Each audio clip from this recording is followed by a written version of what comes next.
po jako akawuwo.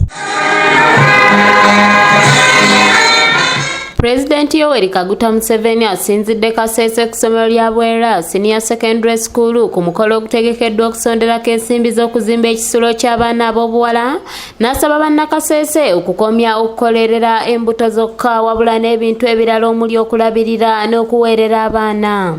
You need clothes, ukaita ebyambalo, you need a good house, ukaita enyumba eyiwene, you need to educate your children, ukaita eretendeka abaana, you need good transport.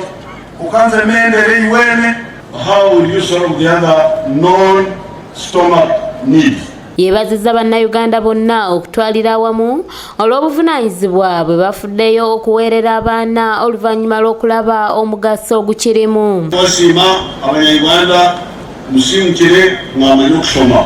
Idi abanyayuganda nnyongo osakatake basiima babiri mu matulu bangamuka wabererangere by'ekisoma. Bangambira ngu Bwera ishomero lya secondary lirinamu abaana 10. Babembwera esukulu ya Bwera secondary yoti abaana 10. Nabwekyo nigenda kubebaza edi akabasima.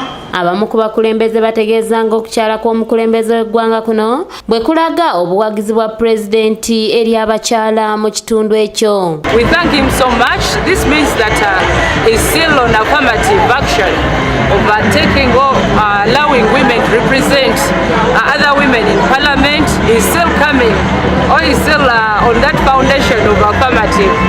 So we thank him so much for supporting a girl child and for supporting all women. Abaana baffe waliwo abafuna emputo nga bakyali bato. Ekiremye wano ye kimu kiviiranga okukaali kyakulaba nti omwana muwala afumbirwa. Saala Itungu ng'ono naye yeegwanyiza ekifo ky'omubaka omukyalo wa disitulikiti y'e Kasese agamba ekikoleddwa kyakwongera okutumbula ebyenjigiriza by'abaana abawala. As women, we think we shall prosper as women of Kasese. Right now, we need executive positions of power in central government as women from Kasese, educated women from Kasese. And we thank God that this school that we are fundraising for is coming up a lot in terms of what? Academics.